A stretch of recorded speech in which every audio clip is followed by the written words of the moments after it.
tahun 2024, tahun ini kan banyak sekali artis yang bercerai ya. Mungkin di akhir 2024 ini akan ada artis baru lagi nggak sih mungkin yang akan bercerai gitu, atau mungkin keungkap di publik? Berbicara tentang keungkap di publik, saya ingin membuka sebuah rahasia besar yang sebenarnya mungkin orang-orang nggak banyak tahu. Sebenarnya banyak di antara artis-artis ini yang diam-diam mereka ini sebenarnya sudah bercerai. Selain artis bercerai, akan ada public figure nggak yang mungkin tertangkap narkoba lagi, mungkin kemarin baru.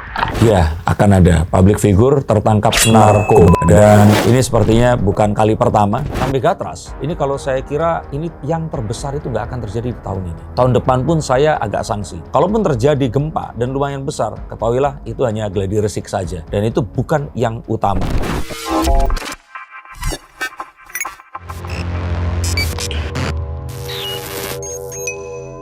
Halo Sensikers, kembali berjumpa bersama saya Denny Darko. Tidak ada yang namanya misteri, yang ada adalah tanda-tanda yang kita semua coba untuk mengerti. 2024 sudah di ujung atau di penghujungnya. Dan 2025 ini mulai terasa ufuknya. Nanti mungkin kita akan bacakan apa yang akan menjadi sebuah harapan dan apa yang akan terjadi di 2025. Tetapi untuk mengakhirinya, tentu saja kita harus membaca dari saat ini. Karena apa yang terjadi di 2025 ini akan dilandasi sesuatu yang akan mengakhiri 2024 nanti. Akan ada apa saja? Yuk kita akan lihat menggunakan kartu-kartu saya. Akhir tahun 2024, tahun ini kan banyak sekali artis yang bercerai ya.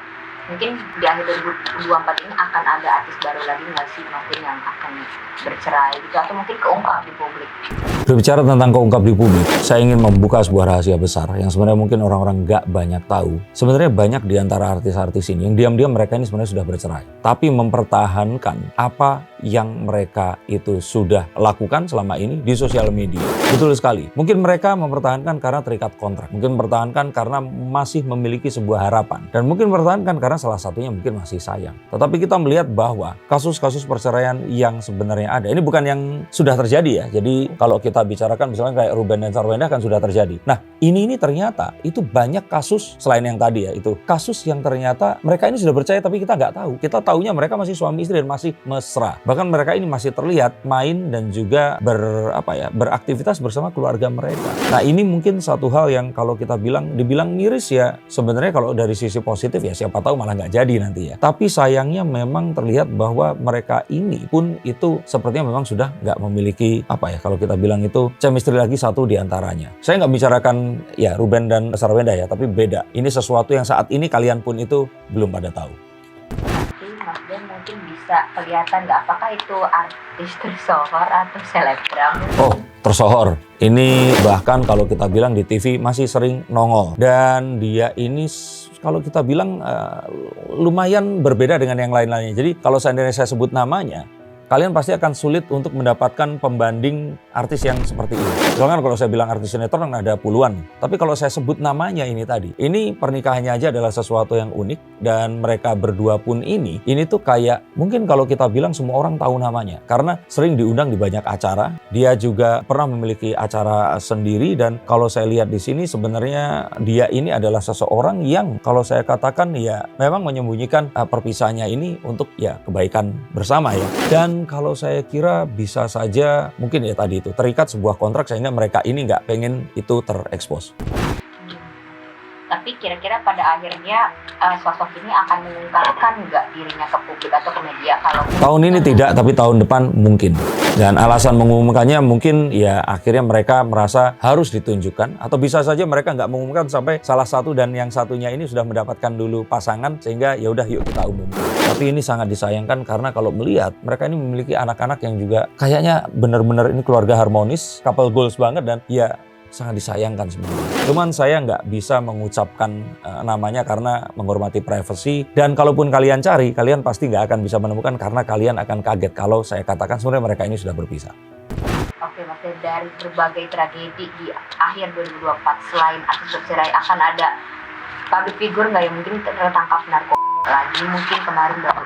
Ya, akan ada public figure tertangkap narkoba. Dan ini sepertinya bukan kali pertama. Walaupun ada juga yang pertama, tapi yang akan digarisbawahi ini adalah yang yaitu tadi, bukan pertama kali. Dan ini akan sempat mengagetkan semua orang karena mereka nggak nyangka ternyata public figure yang ini itu menggunakan narkoba. Dan kita akan kaget karena kita melihat dia pun ini bukan dari seseorang yang terlihat bermasalah. Bukan seseorang yang terlihat dalam kegiatannya itu galau atau dia ini memiliki permasalahan dengan pekerjaan. Bahkan kita tahu ini dia termasuk figur yang sukses. Figur yang memiliki keluarga yang juga utuh. Figur yang sepertinya ini multi talenta, tetapi sayangnya ternyata setelah kita lihat ya dia ini masih belum meninggalkan kebiasaan buruknya ini tadi. Yang sayangnya sepertinya ini sesuatu yang ya semua orang sebenarnya sudah tahu tapi akhirnya terbongkar, dan kalau saya lihat ini pembongkarannya karena adanya sebuah intrik persaingan bisnis. Tapi sosok public figure ini apakah dia Laki-laki, usianya di atas 35 tahun. detail ya? Sudah berkeluarga berarti Mas Den? Sudah berkeluarga. Kira-kira akan keungkap kapan nih Mas Den? Maksudnya dalam waktu dekat ini atau persis akhir tahun banget lah? Kayaknya nggak di akhir tahun ini, tapi di tahun depan. Sebenarnya ini adalah sebuah kalau saya kira itu persaingan bisnis. Lawan bisnisnya ini mungkin melakukan sebuah kalau siasat perpolitikan itu yang sehingga ini kayaknya udah kita jatuhkan dengan cara ini tadi deh. Seperti itu. Dan memang kita akan kaget karena tadi itu. Ini kayaknya kita nggak nyangka deh kalau dia itu ternyata seperti itu gitu loh. Dan sangat disayangkan karena dia pun sebenarnya sempat berpikiran untuk mungkin akan berhenti untuk mengkonsumsi ini tadi. Tapi sayangnya ya namanya dalam persaingan bisnis, dalam kehidupan yang kita tahu di Jakarta ini tentu saja penuh dengan sikut menyikut. Ini sepertinya adalah sebuah pancingan yang ternyata berhasil dan terus kemudian menghasilkan ya penangkapan yang tak terelakkan ini tadi.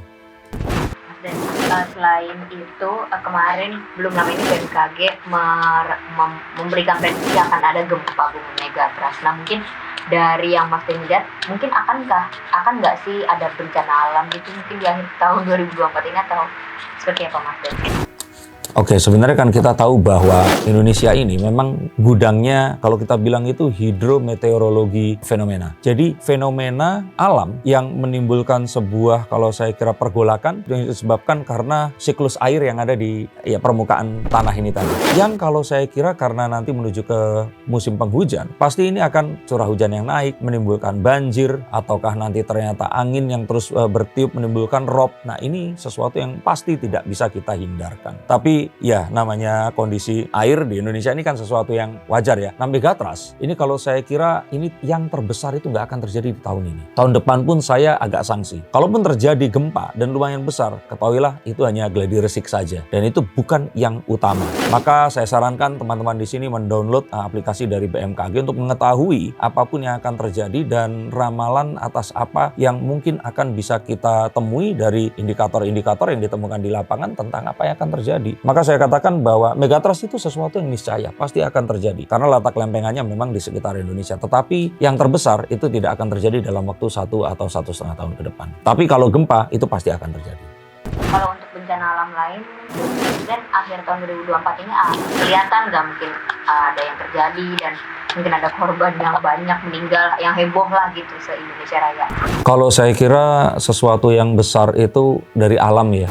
Saya sih melihat ini masih 50-50. Sesuatu yang berhubungan dengan saya merasakan ini tetap gempa, tetap longsor dan hal-hal yang semacam itu tadi. Terjadi di saat-saat yang orang ini tidak siaga dan ini memakan korban jiwa yang tidak sedikit. Maka saya katakan bahwa teman-teman di sini yang tinggal di daerah yang rawan sebaiknya sudah berpikir mulai untuk berpindah atau misalkan mulai mengajukan kepada pemerintah setempat untuk mengamankan kondisinya, terutama di slope-slope yang ujung itu, terus ketakutan juga di lereng yang berkemungkinan besar akan longsor. Maka ini yang harus menjadi satu hal yang mungkin kita harus siap-siap. Nah selain daripada itu sepertinya akan ada juga kalau kecelakaan moda transportasi ini air yang saya kira rawan dan akan memakan korban sampai mungkin lebih dari 100 orang. Tapi kalau pesawat terbang, saya melihat masih seperti yang sebelumnya. Akan terjadi tapi bisa dihentikan. Jadi sepertinya nanti nyaris terjadi kecelakaan besar tapi itu bisa diselamatkan. Dan ini berterima kasih kepada selain awak penerbangan, pilot dan sebagainya, ini juga kepada penumpang yang ternyata nanti mengetahui hal yang terjadi ini tadi, menginformasikan sehingga hal tersebut bisa dihindari nanti.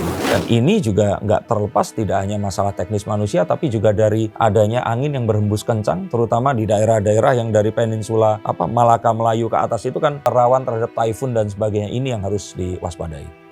Terakhir Mas Den, dari berbagai gitu peristiwa di 2024 ini mungkin ada keluh nggak nih di 2025 baiknya kita harus apa, karena banyak yang bercerai, banyak mungkin bencana alam juga, terus ada narkoba juga. Nah maksudnya dari kita netizen, warga nih baiknya menghadapi 2025 lah gitu.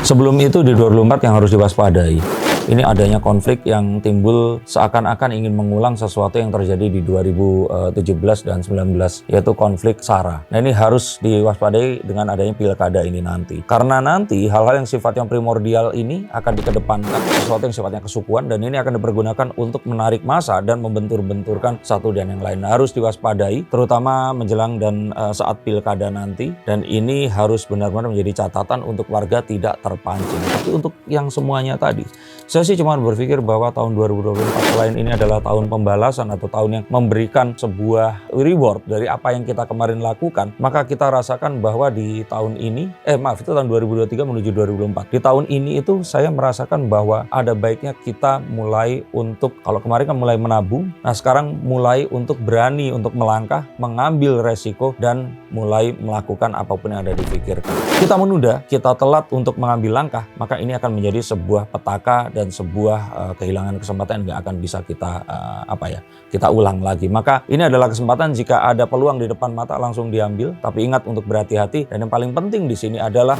ini momen kolaborasi, di mana semua orang di sini mendapatkan informasi dari orang yang lain dan kita tidak bisa maju sendiri. Ini yang kalian harus perhatikan. Sebelum saya akan buat ramalan tentang 2025 nanti, tapi pada dasarnya kita tahu bahwa perubahan-perubahan ini terus terjadi. Dan kesiapan kita untuk menghadapinya akan menentukan selamat atau tidaknya kita di masa mendatang. Terima kasih, sampai jumpa dan salam.